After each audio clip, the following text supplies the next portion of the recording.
VJ24 న్యూస్కి స్వాగతం. ఖర్గేపై వివక్షకు నిరసనగా హన్మకొండ జిల్లా కాంగ్రెస్ ఆధ్వర్యంలో భారీ నిరసన ప్రదర్శన సత్యాగ్రహం ఎనగాల హల్ద్వానీలో అఖిల భారత కాంగ్రెస్ కమిటీ అధ్యక్షులు మల్లికార్జున ఖర్గే పట్ల జరిగిన వివక్షపూరిత అవమానకర చర్యను హన్మకొండ జిల్లా కాంగ్రెస్ కమిటీ తీవ్రంగా ఖండించింది. ఏఐసిసి ఆదేశాల మేరకు హన్మకొండ జిల్లా కాంగ్రెస్ కమిటీ అధ్యక్షులు ఎనగాల వెంకట్రామరెడ్డి ఆధ్వర్యంలో జిల్లా కేంద్రంలో భారీ నిరసన కార్యక్రమాన్ని శుక్రవారం చేపట్టారు. అధ్యక్షునికి సంఘీభావం తెలియజేస్తూ ఈ హేమమైన చర్యకు నిరసనగా నగరంలోని అంబేద్కర్ జంక్షన్ నుండి పబ్లిక్ గార్డెన్ వరకు కాంగ్రెస్ నాయకులు, కార్యకర్తలు భారీ ప్రదర్శన నిర్వహించారు. అనంతరం పబ్లిక్ గార్డెన్లోని మహాత్మా గాంధీ విగ్రహం వద్ద కాంగ్రెస్ శ్రేణులు సత్యాగ్రహం కార్యక్రమాన్ని చేపట్టారు.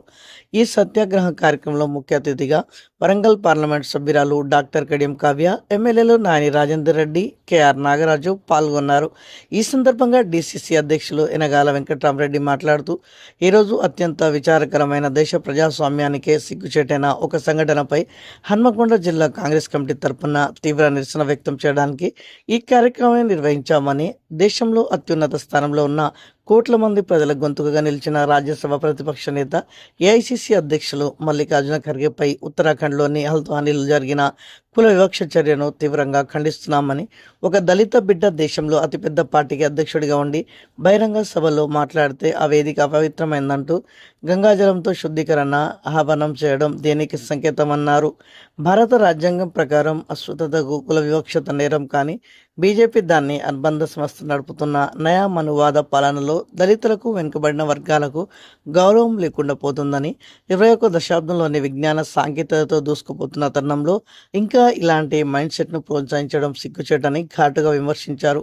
ఈ ఘటనపై బాధ్యులైన వారికి తక్షణమే అశ్వత్థ నిరోధక చట్టం కింద అరెస్ట్ చేసి జైల్లో పెట్టాలని మేము డిమాండ్ చేస్తున్నాం. అనంతరం ఎంపీ, ఎమ్మెల్యేలు మాట్లాడుతూ, దేశంలోనే అత్యున్నత స్థానంలో ఉన్న దళిత నేత, కాంగ్రెస్ పార్టీ నవసారథి మల్లికార్జున ఖర్గేపై జరిగిన వివక్షపూరిత దాడి ప్రజాస్వామ్యానికే గొడ్డలి పెట్టు లాంటిదన్నారు. ఇలాంటి చర్యలు బాధ్యత రహిత్యానికి, అహంకారానికి నిదర్శనమని మండిపడ్డారు.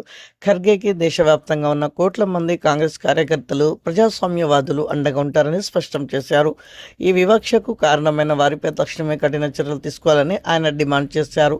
ఈ నిరసన కార్యక్రమంలో వరంగల్ మాజీ mayor Gundu Sudharani, Warangal grain market chairman Puli Priyanka, Kamalapur market chairman Tautam Jhansi, youth Congress జాతీయ coordinator, general secretary Gottimukkala Sagarikarao, TPCC ప్రధాన కార్యదర్శులు బొద్దిరెడ్డి ప్రభాకర్ రెడ్డి, ఈవి శ్రీనివాసరావు, ప్రముఖ నాయకులు బత్తిని శ్రీనివాసరావు, జిల్లా కాంగ్రెస్ కమిటీ సభ్యులు, వివిధ డివిజన్ల మండలాల అధ్యక్షులు, అనుబంధ సంఘాల చైర్మన్లు, నియోజకవర్గ ముఖ్య నాయకులు మరియు కాంగ్రెస్ శ్రేణులు పెద్ద సంఖ్యలో పాల్గొన్నారు. ఈరోజు ఈ ధర్నా కార్యక్రమం ముఖ్య ఉద్దేశం, ఈ నిరసన కార్యక్రమం ముఖ్య ఉద్దేశం మీ అందరికీ తెలిసిన విషయమే. ఈ బీజేపీ వాళ్ళు కుల పిచ్చి అనేది, మత పిచ్చి అనేది లిమిట్ క్రాస్ చేసి వెళ్ళిపోయింది దేశవ్యాప్తంగా.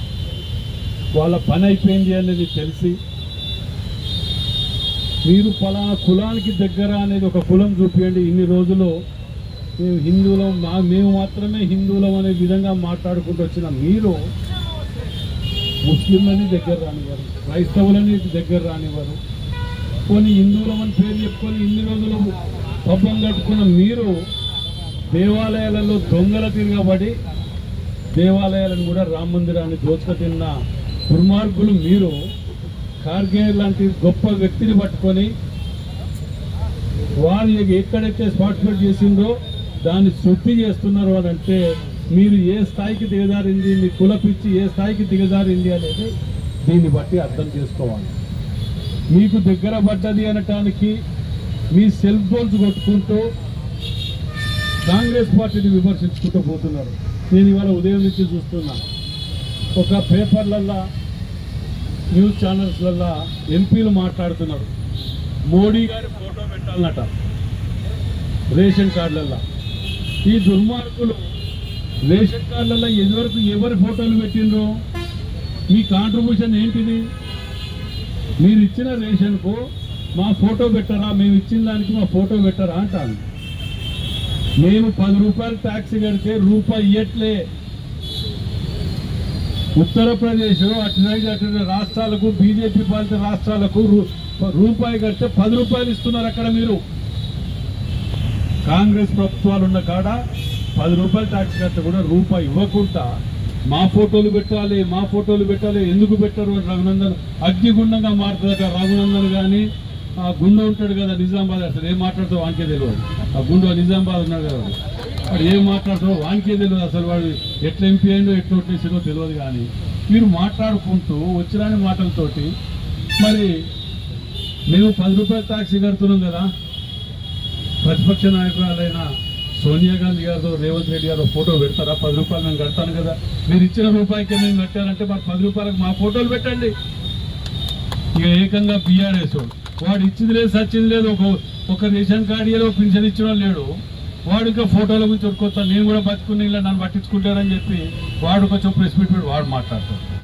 అంబేద్కర్ స్టాచ్యూ దగ్గర ఈ దీక్ష చేయడం జరుగుతుంది. ఎందుకంటే మీ అందరూ తెలిసిన విషయమే, మొన్న ఆగస్టు 8న హల్ద్వానీలో ఉత్తరాఖండ్లో అక్కడున్న ప్రభుత్వం మీద వ్యతిరేక విధానాలకు మీటింగ్ రామ్లీలా మైదానంలో ఖర్గే గారి నాయకత్వంలో మీటింగ్ జరిగింది. ఆ జరిగిన మీటింగ్ తర్వాత అక్కడ ప్రభుత్వానికి వ్యతిరేకం మీద మాట్లాడినందుకు కోపంతో తెల్లవారుజామున శ్రీరామ సేనాని వాళ్ళని అక్కడ రామ్లీలా మైదానంలో పంపించి అక్కడంతా శుద్ధి చేయించి దాన్ని హవన్ కూడా చేయించింది బీజేపీ వాళ్ళు. దాన్ని ఉద్దేశించుకొని ఖర్గే గారు పార్లమెంట్లో మాట్లాడినప్పుడు కూడా వాళ్ళు దానికి జవాబు ఇవ్వకుండా మాకు సంబంధం లేదు, శ్రీరామసేన మాకు సంబంధం లేదు, దాని మీద ఇన్వెస్టిగేషన్ చేస్తామని చెప్పి ఇంకా అంటరాంతరాన్ని ఇంకా కూడా అమలు చేయడానికి ప్రయత్నం చేస్తారు. ఒక దళిత నాయకుడు రాజ్యసభలో అధికార పక్ష మన అపోజిషన్ పార్టీ లీడరు ఇదంతా సీనియర్ నాయకుడిని పట్టుకొని అట్లా చూపిస్తుంటే ప్రజలు కూడా అందరూ కూడా మళ్ళీ పాత బాబు జగ్జీరామ్కి ఏ విధంగా అయితే అవమానం జరిగిందో ఆ విధంగా ఈరోజు ఖర్గే గారు కూడా జరిగిందని చెప్పి కూడా అందరూ కూడా మాట్లాడతారు. అయితే ఇక్కడ బీజేపీ వాళ్ళకు మేము అందరం గ్రహించాల్సిన విషయం ఏంటంటే ఫస్ట్ కేలు కూడా బీజేపీ ఎప్పుడు కూడా దళిత వ్యతిరేకి. మీరు చూస్తున్నారు కదా 10-12 ఏళ్ళకి ఎన్ని వ్యతిరేకంగా వాళ్ళు చట్టాలు తీసుకొచ్చినా మీ అందరికీ తెలిసిందే. కొత్తగా ఇప్పుడు అయితే ఫారెన్ ఫండింగ్ ఉందో దాన్ని కూడా ఈ క్రిస్టియన్ కమ్యూనిటీస్కి మైనారిటీస్కి రాకుండా కూడా పార్లమెంట్లో మన ప్రవేశపెట్టినప్పుడు కాంగ్రెస్ పార్టీ తరఫున మన ఎంపీలందరూ కూడా దాన్ని అడ్డుకొని దాన్ని మన వేరే కమిటీకి రెఫరెన్స్ పంపించినారు. సో అట్లా బీజేపీ ప్రతిరోజు ప్రజలకు ఏదైతే కాంగ్రెస్ పార్టీ చేసిన మంచి చట్టాలు కానీ మంచి పనులు కానీ అన్నీ కూడా దాన్ని వ్యతిరేకంగా కొత్త చట్టాలు తీసుకొచ్చి ప్రజలను చాలా ఇబ్బంది పెడుతుంది. తత్వంకు అవమానించి కాంగ్రెస్ పార్టీలో పనిచేయొద్దనే ఉద్దేశంతో ఇలా మనవాదులు ఎక్కడైతే అమిత్ షా ఈ మోడీ ఇద్దరు కలిసి కింది స్థాయి నుంచి ముడితే పై స్థాయి వరకు ఇంత అవమానిస్తున్నారంటే దీన్ని భారతదేశంలో ఉన్న అన్ని కులాలు మతాలు రాజకీయాలకు అతీతంగా పార్టీలకు అతీతంగా కులాలకు అతీతంగా యువత కానీ అందరూ రోడ్డెక్కవలసిన పరిస్థితి ఉంది. ఇవాళ వారు చేస్తున్న అరాచక తత్వానికే ఇవాళ యువత కూడా రోడెక్కింది. యువత రోడెక్కితే ఇలా గదగదలు ఆడి ఇవాళ ఒక మెట్టు కిందికి దిగొచ్చి 18 రోజులు మన పార్లమెంటులో మన కాంగ్రెస్ పార్టీ మన ఇక్కడ కడియం కావ్య గారు కూడా మన చెల్లెమ్మ అక్క కూడా మన ఎంపీలు మన రాహుల్ గాంధీ గారు కూడా ఏనాడైతే 1989 తర్వాత ఇంతవరకు రాహుల్ గాంధీ 40 ఏళ్ళ వాళ్ళ పరిపాలన లేదు. అయినా కానీ కులం పేరు మతం పేరు చెప్పుకుంటూ రాహుల్ గాంధీ గారిని అనేక అవస్థలు పెడుతున్నారు. ఒక్కసారి ఇక్కడ ఉన్న వాళ్ళు ఆలోచించాలి, రాహుల్ గాంధీ గారు మన కోసం ఎంత పోరాటం చేస్తున్నారో దాంట్లో మనం ఈసమెత్తు కూడా కాదు. ఇవాళ ఏ పోరాటం చేయకుండా కూడా బతకచ్చాయిలే, కానీ ఈ దేశ ప్రజల కోసం వాళ్ళు ఈ దేశం రాహుల్ గాంధీ ఫ్యామిలీ అంటేనే నెహ్రూ అంటేనే భారతదేశం అంటేనే నెహ్రూ అని. కాబట్టి మన కోసం పోరాటం చేసే వాళ్ళను ఒక కులం పేరుతోని మతం పేరుతోని అవమానించే ఈ బీజేపీని కూకటి వేలతో పెకిలించాలంటే ఇక్కడ వరంగల్ జిల్లాలో ఎక్కడైతే మొదలైందో మన అధ్యక్షులు మన ఎమ్మెల్యేలు మన ఎంపీలందరూ వీరందరి వెనుక మనం ఉన్నాము. మనమందరం కలిసి ఈ కుల రక్కసిని మత రక్కసిని కూకటి వేలతో వచ్చే ఎన్నికల్లో తొక్కిపెట్టి రాహుల్ గాంధీ గారిని దేశానికి ప్రధానం చేసుకోవడే మన అందరి కర్తవ్యం. ఇంకా రెట్టింపు ఉత్సాహంతో ఏ పదవి ఇచ్చినా అయ్యకున్న ప్రతి ఒక్కరం కూడా రాహుల్ గాంధీ గారిని ప్రధానం చేసినప్పుడే ఈ కుల మత భేదాలన్నీ పాచిపోతాయి. కాబట్టి మన ఖర్గే గారికి మీద జరిగిన అవమానాన్ని మన ఒక్కరం కూడా ప్రతి ఒక్కరం భావించి తక్షణమే అక్కడున్న హోంమంత్రి కానీ ప్రధాని కానీ దేశ ప్రజలకు క్షమాపణ చెప్పాలి, వాళ్ళు రాజీనామా చేయాలి. ఇప్పుడు ఏదైతే అక్కడ శుద్ధి చేసిందో ఏదైతే పూజ చేసిందో వాళ్ళందరినీ కూడా జైలుకు పంపడమే కాకుండా ఈ దేశానికి ఒక మెసేజ్ ఇవ్వాల్సిన అవసరం ఉంది. అంతవరకు కూడా భారతదేశ వ్యాప్తంగా కాంగ్రెస్ పార్టీ శ్రేణులు ప్రతి ఒక్కరు కూడా రోడ్డెక్కి ఈ మోడీ దిగిపోవాలనే కనుక మేము పోరాటం చేస్తాము. సిగ్గు శరము లేని మోడీ 18 రోజులు ఒక్క రోజు కూడా పార్లమెంట్కి వచ్చి మాట్లాడదు. కానీ దొంగలాగా ఒక రాత్రి 12 గంటలకు అర్ధరాత్రి ఎవరో చిన్న పిల్లగాని ఇన్స్టాల్ పెట్టద్దు రీల్స్ పెట్టద్దు అంటాడు. సిగ్గుమాల జై భీమ్, జై భీమ్, జై భీమ్. రేపు తెల్లారితే మనకి ఆగస్టు 15 మన ఇండిపెండెన్స్ డే. 79 సంవత్సరాలు పూర్తి చేసుకొని 85వ సంవత్సరంలో అడుగు పెడుతున్నాం. అప్పటికి ఇప్పటికీ అంబేద్కర్కి జరిగిన అవమానాలు, బాబు జగజీవన్ రామ్కి జరిగిన అవమానాలు ఈ కొనసాగింపుగా ఇప్పుడున్నటువంటి కాంగ్రెస్ ఎల్ఓపి మన రాజ్యసభకి చెందినటువంటి మరియు ఏఐసిసి జాతీయ అధ్యక్షుడైనటువంటి మల్లికార్జున ఖర్గే గారిని కూడా అవమానించడము, దళితుడని చెప్పేసి ఆయన ప్రసంగించిన స్థలాన్ని శుద్ధి చేయడం అనేది, అది కూడా శ్రీరామ్ సేన అనే పేరుతోటి వాళ్ళు వచ్చి శుద్ధి చేయడం అనేది ఇంకా భారతదేశం ఎటువైపు వెళ్తుందో మనమందరము కూడా బీజేపీ ఆధ్వర్యంలో దేశాన్ని ఎటు తీసుకెళ్తున్నారు, ముందుకు తీసుకెళ్తున్నారో వెనక్కి తీసుకెళ్తున్నారో అందరు గుర్తుపెట్టుకోవాలి, అందరూ గమనించాలి. ప్రజలందరూ కూడా నేషనల్ ఆనర్ అని చెప్పేసి తర్వాత రకరకాలుగా బిల్స్ తీసుకొస్తున్నారు. మనందరి మీద కూడా అన్ని వర్గాల మీద దాడి జరిగే విధంగా మా అభిప్రాయాల సేకరణ కానీ మా ఓటు కానీ ఏది కూడా అడగకుండానే అక్కడ పార్లమెంట్లో అనేక బిల్లులు పాస్ చేస్తున్నారు. అవన్నీ కూడా ప్రజలు గుర్తుపెట్టుకోవాలి. మొన్నటికి మొన్న సిజేపీ ప్రొటెస్ట్లో కూడా తర్వాత విద్యార్థులందరినీ కూడా పంపించేసినాక మళ్ళీ ఒక్కొక్కరిని పట్టుకొని వాళ్ళందరి మీద కేసులు పెట్టడము, వాళ్ళందరినీ బయటికి రాకుండా భయభ్రాంతులకి గురి చేసి సారీ చెప్పించడము. సాక్షాత్తు ఎప్పుడు కూడా ప్రెస్కి ముందుకు రానటువంటి మన నరేంద్ర మోడీ గారు 3వ ప్రధానమంత్రి అయినా కూడా ఏ ఒక్క రోజు కూడా 1-to-1 ప్రెస్కి రాలేదు. అట్లాంటి వ్యక్తి కూడా ఇన్స్టాగ్రామ్లో ఒక 20 రోజుల వ్యవధిలోనే ఒక 4 సెల్ఫీ వీడియోలు పెట్టిండంటే వారికి కూడా భయం అనేది పట్టుకుంది. ఈ పిల్లలు మా భవిష్యత్తుని పాడు చేస్తారేమో, మా భవిష్యత్తు మా బీజేపీ మళ్ళీ అధికారంలో రాకుండా పోతుందేమో అని చెప్పి వారి మంత్రులకు కానీ ముఖ్య నేతలకు కానీ ఇప్పుడు మనం ఉండాల్సింది బయట కాదు ఇన్స్టాగ్రామ్లో అని చెప్పి వారికి కూడా దిశానిర్దేశం ఇవ్వడం జరుగుతుంది. కానీ కాంగ్రెస్ పార్టీ మనందరికీ తెలుసు, భారతదేశం సెక్యులర్గా ఉండాలి. ఒక క్రిస్టియన్ కానీ ఒక ముస్లిం కానీ ఒక మహిళ కానీ అంబేద్కర్ రచించినటువంటి రాజ్యాంగం ప్రకారము భారతదేశంలో బతకాలంటే కేవలం అది కాంగ్రెస్ పార్టీ వల్లే సాధ్యమవుతుందని చెప్పి ఒక దళితుడిని ఏఐసిసి జాతీయ అధ్యక్షుడిగా చేసినటువంటి ఘనత కాంగ్రెస్ పార్టీది. మరి అట్లాంటి వ్యక్తిని కూడా అవమానిస్తూ ఏం లేదు, ఒక శాంపుల్ ఒక ట్రైలర్ చూపిస్తుంది బీజేపీ.